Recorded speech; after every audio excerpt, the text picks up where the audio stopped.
So last time जो cricket podcast हमने किया था उसमें मैंने रवि शास्त्री का मिमिक किया था. हाँ बहुत मस्त किया था. I don't know if that was good और नॉट. मेरे को तो अच्छा लगा. But should I do that again? Yes. For today's topic. Yes. Okay. So we are going to talk about the greatest rivalry between the Test cricket giants between England and Australia. How's it? Nice, Not bad. So, like I said, the greatest rivalry of cricket, Yes. or we can say the greatest Cricket series ever ever. is Ashes. Yeah. You know, undoubtedly. Yes. And only 90 days remaining. Almost close to 90 days. So मैंने ये देखा है कि Australia में अब ये Ashes series होने वाला है. I think it's on 21 November. Yes. Starting on 21 November. And England has won in 2011, if I'm not wrong. So it's been a long time for England. So what do you think? इस बार England जो Australia में जाएंगे, so will they win this series or how should the results be? Okay. Tough prediction, but I think England का chance है for sure है. और जैसे तूने कहा 2011 में वो लास्ट जीते थे ऑस्ट्रेलिया में, बट एशेज में भी वो 2015 में ही लास्ट जीते थे. मतलब पिछले 10 10 ईयर्स से जो एशेज का वो जो छोटा सा है ना वो प्लास्टिक की गुड़िया वो ऑस्ट्रेलिया के पास ही है पिछले 10 सालों से. और हाँ अनडाउटेडली मतलब द ग्रेटेस्ट क्रिकेट सीरीज, मतलब टेस्ट क्रिकेट का platinum standard is Ashes. Ashes देखने में मज़ा आता है और इस बात से अंदाज़ा लगा कि एक्साइटमेंट इतनी ज़्यादा है बिकॉज अभी इंडिया इंग्लैंड का सीरीज़ एक ब्लॉकबस्टर सीरीज़ था. उससे पहले जो इंडिया ऑस्ट्रेलिया का सीरीज़ था BGT वो एक ब्लॉकबस्टर सीरीज़ था. और एशेज तो एक लेगेसी के साथ आता है. तो ऑलमोस्ट जो रिपोर्ट्स आई है कि सारे मैच जो 5 टेस्ट मैच होने वाले हैं उनके हर डे मतलब डे 1 डे 2 डे 1 से डे 5 तक की टिकट्स ऑलमोस्ट सोल्ड आउट है. ओह अभी सही. हमने चेक भी किया था रिमेंबर जब हम देख रहे थे. मेलबर्न का चेक किया था भाई नहीं मिल रहा था. यस. एंड जो भी मिल रहे थे वो इट वाज वेरी कॉस्टली. सो मैंने ये देखा था कि ऑलमोस्ट $2500 ऑस्ट्रेलियन डॉलर्स, मतलब बहुत ज़्यादा ही था. हाँ तो इससे पता चलता है एक्साइटमेंट की बहुत ज़्यादा एक्साइटमेंट है. राइट. पहली बार इंग्लैंड जा रही है ऑस्ट्रेलिया एज अ टीम जो फियरलेस है. बेसबॉल क्रिकेट है ना. इससे पहले जब भी एशेज होता था तो ऐसा लगता था इंग्लैंड मतलब एयरपोर्ट पे उतरने से पहले हार जाती थी ऐसा फील. अच्छा मतलब इतना लो कॉन्फिडेंस होता था. लोग बुली करते थे. ऑस्ट्रेलियन बाय नेचर भी वैसी होती है. राइट. पर इस बार ऐसा लग रहा है कि बेसबॉल क्रिकेट फियरलेस क्रिकेट तो वो एक कॉन्टेस्ट देखने में मज़ा आएगा. Right. Bazball versus Australian team और इस टाइम की जो test team Australian team without doubt it is one of the best test sides. Right. और स्पेशली जो उनकी फास्ट बॉलिंग है वो ट्राई और फास्ट बॉलिंग का वो तो वन ऑफ द बेस्ट है. यस. पर हर सीरीज़ में जब भी ऑस्ट्रेलिया में खास करके एशेज होता था तो उसमें ना एक न्यूट्रल जैसे हम जैसे लोग हमें पता होता था कि ऑस्ट्रेलिया की प्लेइंग 11 क्या होगी. राइट. बहुत अच्छे से पता होता था. इस बार फॉर द फर्स्ट टाइम मैं जो चीज़ देख रहा हूँ कि ऑस्ट्रेलिया की प्लेइंग 11 पहली चीज़ उसमें जो बॉलर्स खेलने वाले हैं वो फिक्स लग रहे हैं है ना. पर जो बैटर्स हैं राइट उसमें I am not too sure. हाँ मतलब उनका बैटिंग साइड आई थिंक थोड़ा डामाडोल है. और स्पेशली बहुत सालों के बाद मैं ऐसा देख रहा हूँ कि ऑस्ट्रेलिया के पास शायद एक दूसरा ओपनर नहीं है. राइट. मतलब Khawaja is the opener but is 38-39. वो शुरू तो करेगा पर वो फिनिश कैसे करेगा I am not too sure क्योंकि वेस्ट इंडीज में भी उसका परफॉर्मेंस कुछ खास नहीं था ख्वाजा का. Okay. So who do you think are the alternatives in opening? तो अगर हम ये बात करें कि ऑस्ट्रेलिया की बैटिंग में जो फिक्स लग रहे हैं जो खेलेंगे. Okay. Travis head. Right. Steve Smith. Yes. Cameron green लग रहा है. और एलेक्स कैरी जो उनका विकेट कीपर है जो मुझे लगता है बहुत वाइटल होगा. ऑस्ट्रेलिया ये सीरीज जीतेगी या हारेगी उसका एक आई थिंक मेरे हिसाब से one of the critical players वो है अपना एलेक्स कैरी जो उनका विकेट कीपर बैट्समैन है. He is going to be very crucial. तो ये तो फिक्स्ड है जो लग रहे हैं कि खेलेंगे. अब मानस लाबुशेन इतने सालों से ऑस्ट्रेलिया के लिए अच्छा करता आ रहा है. राइट. पर सडनली उसे ब्रेक दे दिया ऑस्ट्रेलिया ने. तो वी आर नॉट श्योर कि वो खेलेगा कि नहीं खेलेगा, क्योंकि नंबर 3 की पोजीशन फिर सर्टनली थोड़ी सी डामाडोल हो जा रही है कि नंबर 3 पे कौन बैटिंग करेगा ऑस्ट्रेलिया के लिए। ओपनर की प्रॉब्लम ऑलरेडी है वहाँ पे, ख्वाजा तो है, बट आई थिंक सैम कॉन्स्टेस जो एक प्लेयर था, तुझे याद होगा बीजी टीम में उसने आया था, बुमराह कोहली के साथ पंगे भी ले लिए थे उसने।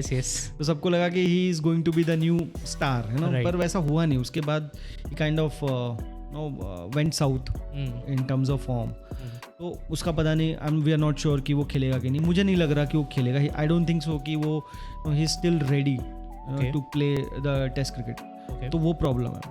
फिर जो प्लेयर्स सामने आ रहे हैं कि जो ख्वाजा के साथ दे सकते हैं, तो एक नेथन मैक्सवीनी करके एक प्लेयर है ऑस्ट्रेलिया का, he is doing really well as per the Australian media in their shield cricket उसमें।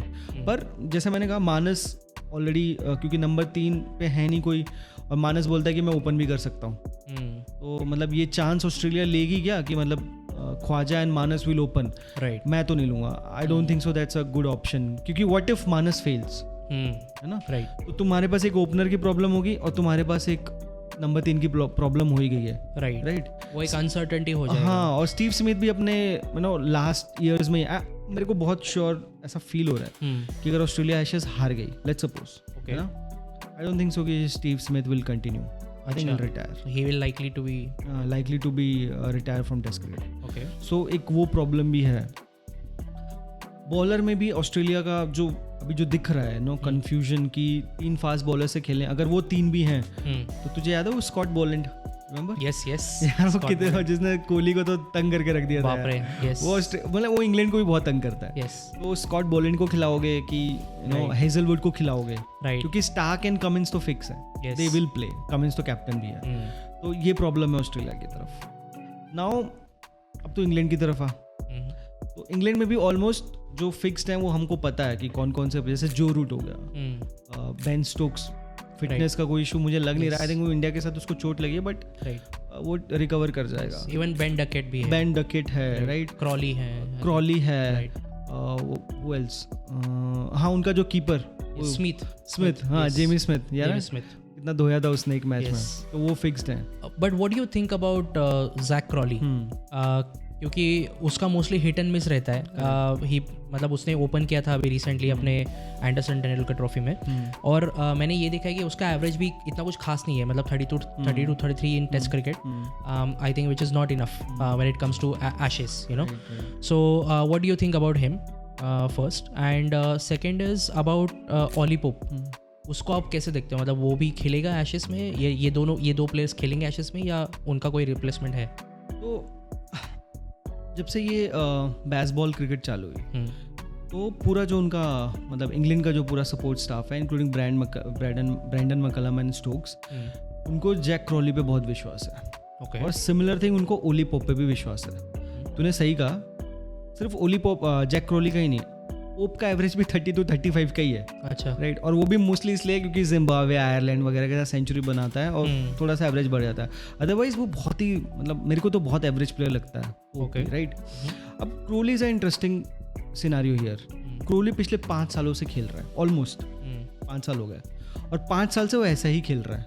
अच्छा, है ना, ऐसे उसके ऊपर बहुत सारे सवाल उठते हैं कि कभी कभी बहुत अच्छा खेलता है, कभी कभी बहुत ही बकवास खेलता है, इसलिए उसका एवरेज 30-32 का ही है। पर मुझे नहीं लगता कि अब इस मौके पे जाकर, जबकि एशेस इतने पास है, तो क्रॉली को वो लोग साइड लाइन करेंगे। I think he will play, मतलब स्टार्ट तो करेगा, मुझे ऐसा दिख रहा है।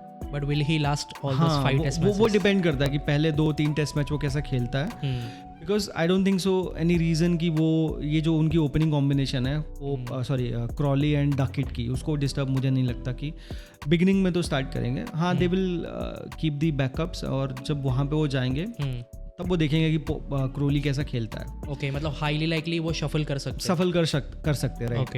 अब जो पोप की बात है, अभी इंडिया के जो सीरीज थी उनकी, उसमें भी एक प्लेयर था जेकब बैथल। हाँ, वो उसको बहुत ही रेट करते हैं। They are like he is मतलब वो जनरेशनल टैलेंट की तरह उसको ट्रीट करता है, बिकॉज ही कैन बोल ऑल्सो, स्पिन भी डालता है वो, और बैटिंग भी करता है, मतलब अच्छी करता है। इंडिया में भी एक मैच खेला, बट वो फालतू सा शॉट मार के आउट हो गया, राइट। तो जेकब बैथल के ऊपर बात तो चल रही है कि शायद ऐसा हो कि पोप एशेस ना खेले।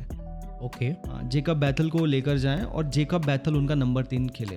So Jacob Bethell can bat at number 3, you know, Ollie Pope की जगह देख सकते हैं हम, शायद ऐसा हमें दिखे कि ओली पोप टीम का पार्ट नहीं होगा and Jacob Bethell can will bat at number 3 and he also वो थोड़ा स्पिन भी डालता है, लेफ्ट आर्मर स्पिनर, और वो थोड़ा कंट्रोल देता है. अच्छा. इज नॉट लाइक कि यू नो हर जगह मार खाएगा नहीं वो, तो थोड़ा सा कंट्रोल है उसके पास. So maybe that factor जो उसके पक्ष में जाएगा and we may see Jacob Bethell instead of this thing Ollie Pope. Yes, but I don't you think it's weird, क्योंकि मैंने जितना देखा है ऑस्ट्रेलियन पिचेस, चाहे वो मेलबर्न हो, सिडनी हो, यू नो, पर्थ हो, they are meant for fast pacing bowlers. मतलब they are meant for seamers.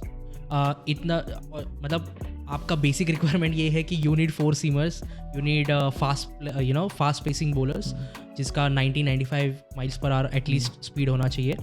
And that basically those favouring conditions वैसे है, right. And you need heighted players as well. So आप ये Jacob Bethell का बात कर रहे हो and he can spin like you said, but don't you think कि कोई और स्पिनर इंग्लैंड को लेके जाना चाहिए उनके स्क्वाड में? तो मैं कोई भी मतलब ऑस्ट्रेलियन पिचेस जो इस वक्त है ना, मुझे लगता है कि स्टार्टिंग में जो इंग्लैंड में हमें नहीं दिखा, राइट, कि वहाँ बॉल्स स्विंग इंग्लैंड में इतनी ज़्यादा हुई नहीं, पिचेस वो वेरी ड्राई. राइट. ऑस्ट्रेलिया में ऐसा नहीं होगा. ऑस्ट्रेलिया में स्टार्टिंग में 20, 25, 30 ओवर बॉल ठीक ठाक हिलेगी. और हो सकता है कि कुछ ग्राउंड हैं जैसे कि मेलबर्न, स्पेशली मेलबर्न और ब्रिस्बेन, जहाँ बॉल रिवर्स स्विंग भी करे. ओके. तो सिर्फ जो ये पूरा इंग्लैंड का अप्रोच है ना कि फास्ट बॉलर, मुझे नहीं लगता कि वो इतना काम करेगा, क्योंकि ऑस्ट्रेलियन तो they are always good at pace bowler ना. वो हॉरिजॉन्टल शॉट्स बहुत अच्छा खेलते हैं. यस. आपके पास अगर सिर्फ पेस है, राइट, बट अगर लाइन और लेंथ नहीं है, तो आप भाई दिन में 400 रन खाओगे ऑस्ट्रेलिया में. राइट. क्योंकि कुछ टाइम के बाद Australian pitches are very good to bat. Okay. है ना, वो सेम बिहेवियर नहीं है उनका. पहली चीज़. दूसरा, अगर मैं इस वक्त इंग्लैंड कैंप में हूँ तो आई विल प्रेफर एक स्पिनर, क्योंकि स्पिनर आपको he will give you the control, right. अब वो स्पिनर कौन सा होगा इसके ऊपर डिबेट है. अब एक स्पिनर है शोएब बशीर, राइट. शोएब बशीर इंडिया के साथ भी खेला, but he was not effective. उनका ईशान शर्मा मतलब मैं उसको वैसे ही देखता हूँ. उसने मार भी बहुत खाई यार शोएब बशीर. एक तो उसका लाइन लेंथ का प्रॉब्लम है. Is not like a Graham Swann और is not like a Monty Panesar कि वो एक जगह पे बॉल डाल सकते हैं. वो यहाँ वहाँ बहुत बॉल डालता है, राइट. तो शोएब बशीर क्या उनका बैट होगा, आई डोंट नो, मतलब उस पर वो कितना डिपेंड करेंगे. बट लास्ट ईयर अभी अगर तू फिक्चर्स देखे एशेस का, पहला मैच पर्थ स्टेडियम में है, दूसरा मैच ब्रिस्बेन में है. 2 ग्राउंड जहाँ फास्ट बॉलर को जनरली हेल्प मिलती है, pace and bounce, right.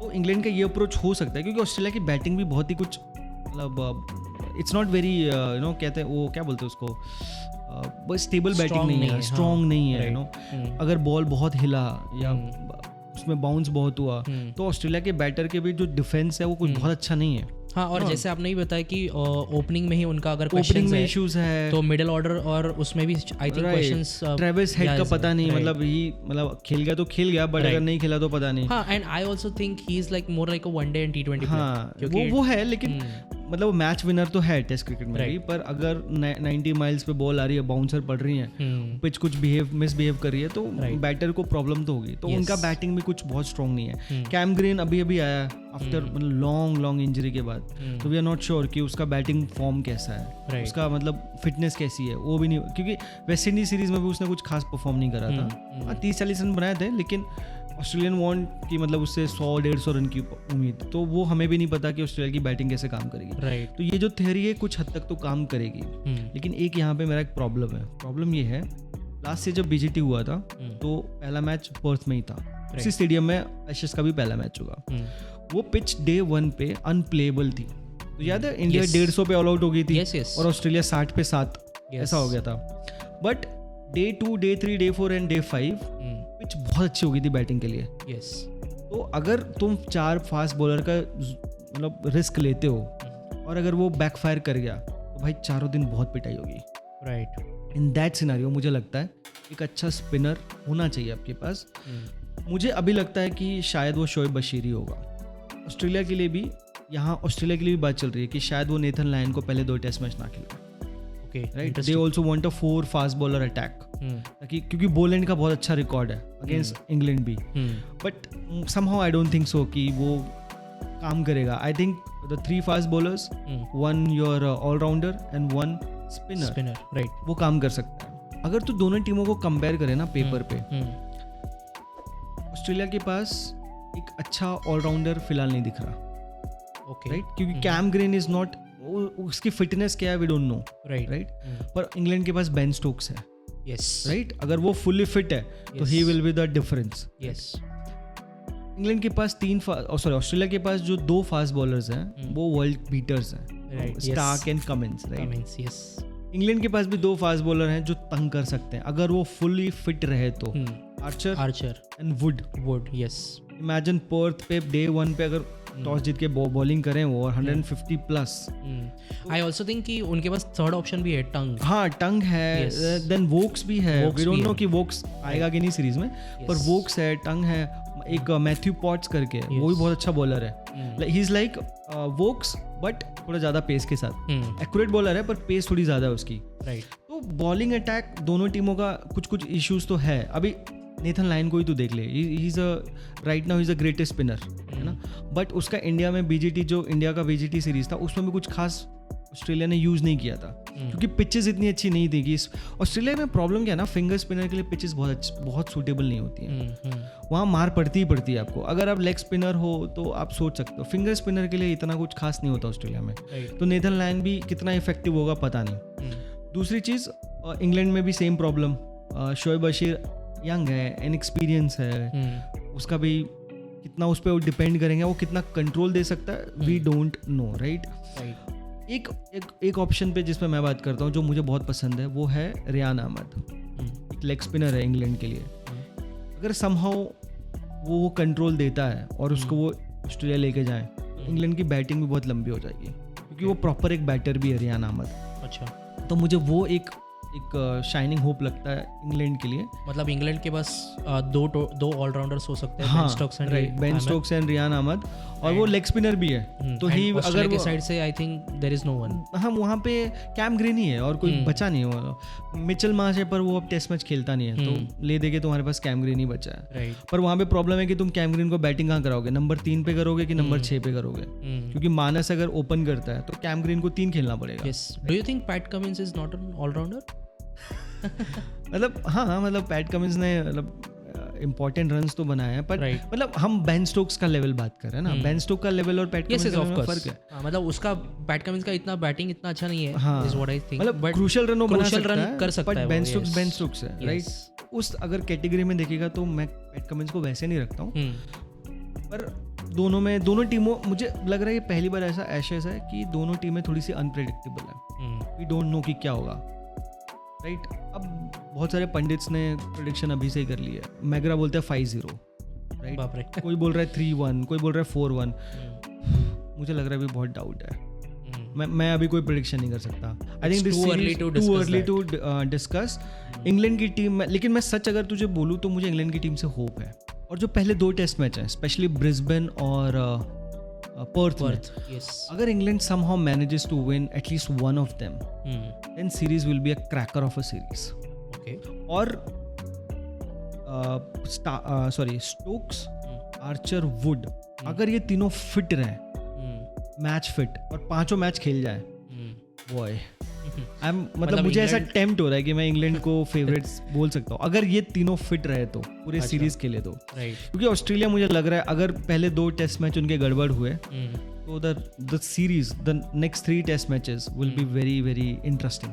Right, मतलब इंग्लैंड थोड़ा भारी पड़ सकता है प्रोवाइडेड की फिटनेस. और जो पहले 2 टेस्ट मैच हैं वो इंग्लैंड के लिए इंपॉर्टेंट इसलिए हैं क्योंकि तीसरा टेस्ट में जो ब्रेक इवन पॉइंट जिसको कहते हैं ना, वो है एडिलेड में, और वो होगा एक डे नाइट टेस्ट. और हम सबको पता है कि मतलब डे नाइट टेस्ट में ऑस्ट्रेलिया क्या हाल करती है किसी भी टीम का. तो अगर पहले 2 टेस्ट मैच इंग्लैंड खेल जाए बढ़िया से तो मुझे लग रहा है it will be a cracker of a series. Okay, already excited यार, already excited. Yes, so my last question to you is who do you think playing 11 कौन हो सकते हैं इंग्लैंड के लिए एंड ऑस्ट्रेलिया के लिए? ओह, प्लेइंग 11 इंग्लैंड से शुरू करते हैं पहले. यस. राइट नाउ प्रोवाइडेड कि जो सेलेक्ट होने वाले प्लेयर्स हैं वो सेलेक्ट हों, जैसे कि क्रोली सेलेक्ट हो, ओली पॉप सेलेक्ट हो, आर्चर वुड ये सब सेलेक्ट हों, तो अगर मेरे को प्लेइंग 11 बनानी होगी तो I would go with for England Crawley and Duckett. I will start with them for sure. At number 3 I will go with Jacob Bethell. Okay, मुझे पसंद है वो player. Number 4 obviously Joe Root. Yes. Number 5 Brook. Yes. Brook की हमने बात ही नहीं करी यार. He could be the player, game changer player हो सकता है. हाँ, मतलब वो क्रूशियल मोमेंट्स में वो काम आ सकता है. विल सी, अभी तो बहुत टाइम है. तो number 5 Brook. Ben Stokes. Number, no doubt, Ben Stokes. Number 6. Number Jamie Smith, 7. wicketkeeper. Jamie Smith, yes, no doubt. Jamie Smith, number 7. And then bowlers. हाँ, but I will go with a spinner as well. But I will go with Rian Ahmed at number 8. Okay, so you're dropping Shoaib Bashir. Shoaib Bashir I'm dropping. And 3 number right now I'll go with Archer Wood for sure. And Tung, I think Tung is a good player. यार Tung bowling तो अच्छी करता है वैसे. Yes. Pace भी है उसके पास. Yes. India वाली सीरीज में भी आई थिंक 3 मैचों में 19 विकेट्स लिए थे. Yes. He was the I think second या third wicket taker. But don't you think कि मतलब थोड़ा सा अगर मान ले बाय चांस अगर एक भी बॉलर इंजर्ड हो जाए, then it'll be a problem for England. Yes. So मेरे को ना हमेशा लगता है कि ये वुड और आर्चर दोनों को एक साथ खिलाने का ना रिस्क होता है. कोई ना कोई इंजर हो जाता है. हाँ, वो प्रॉब्लम है. तो you know I will go with Wood, Archer, and I will go with Brendan Cars. Okay. Another bowler, मतलब deck hit the deck bowler. So ये मेरे 3 fast bowlers होंगे. Okay. So let's come to Australia side. Australia मुझे ज़्यादा ऐसा लग रहा है, मैं ऑस्ट्रेलिया को पिक करना थोड़ा सा ज़्यादा डिफिकल्ट है. बट ओपनिंग में आप कौन देखते हो? ख्वाजा है स्टार्ट करेगा. सैम कार्सन नहीं, I don't think so. Sam Konstas. I will start with McSweeney. Okay. Nathan McSweeney. Then number 3 Marnus Labuschagne. या शायद उल्टा कर सकते हो तुम कि Khawaja and Marnus open and Nathan McSweeney number 3. Okay. And then Steve Smith number 4. Okay. Number 5 ये Travis Head number 5. Number 6 Cameron Green. Okay. Number 7 जिस प्लेयर को देखने के लिए मैं एशेस देखूंगा, वन ऑफ द रीजन नहीं, ये Alex Carey. I really like him. So number 7 Alex Carey. Number 8 the great Pat Cummins. Number 9 Stark. Okay. 10 Hazelwood. I think I'll start with Hazelwood. Okay. Boland से मैं start नहीं करूँगा. I'll start with Hazelwood at number 10 and Lyon at 11. हाँ, मैं मतलब this is my playing 11. I always feel comfortable when there is a spinner in the team. Okay. And Nathan Lyon is a great spinner यार. Come on. थोड़ा सा उसका form भी dip हुआ है, but at the end of the day he's a legend. So I'll start with him. I'll give him the chance. Okay. अगर things do not go well in the first test match, then I may think of switching अगर Hazelwood ने अच्छा नहीं करा तो replace Hazelwood with Boland. Continue with Lyon. So let's suppose you are Ben Stokes. ठीक है. Pat Cummins flips the coin and you win the toss. What would you do? Earth में है ना. I'll take the tough decision. I'll bat first. Wow, interesting. Bat first, score 90 for 1, winning the test match. Wow. England going 1-0 up. Wow, nice. So thank you for watching this video. I hope ये आपको video पसंद आया होगा. हम और ashes के ऊपर videos बनाते जाएंगे और आपके लिए ढेर सारा कंटेंट इसके ऊपर लाते जाएंगे. But please subscribe to our channel and thank you for watching this video again.